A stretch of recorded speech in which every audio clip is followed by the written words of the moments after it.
Ahoj, tu je Naty. Vítajte pri novom videu. Dnes budeme opäť variť podľa kalendára Gazdinka a bude to krupicový nákyp.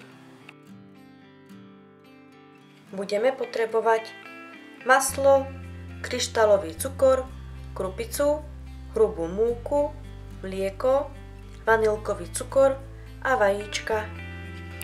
Do hrnca dáme roztopiť maslo, pridáme múku a premiešame.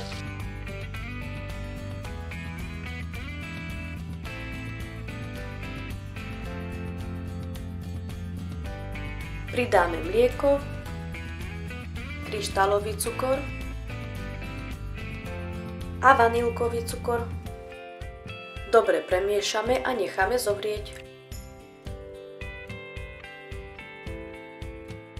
Odstavíme z ohňa a necháme trochu vychladnúť.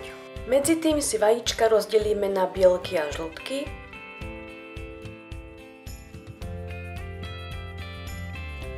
Ku bielkám pridáme trochu soli a vyšľaháme na sneh.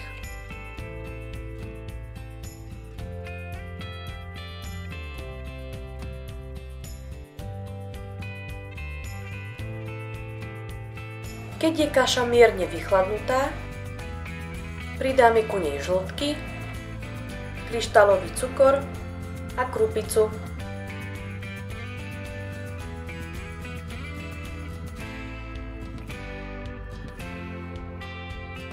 Nakoniec zamiešame vyšľahané bielky.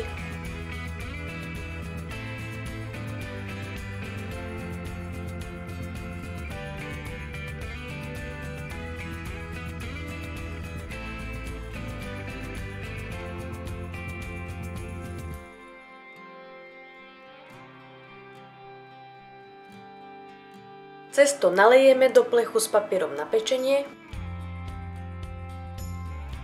a upečieme.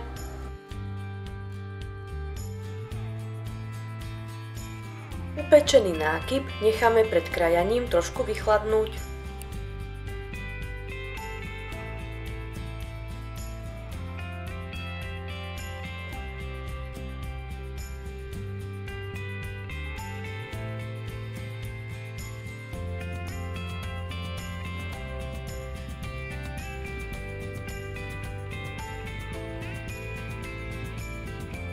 Posypeme práškovým cukrom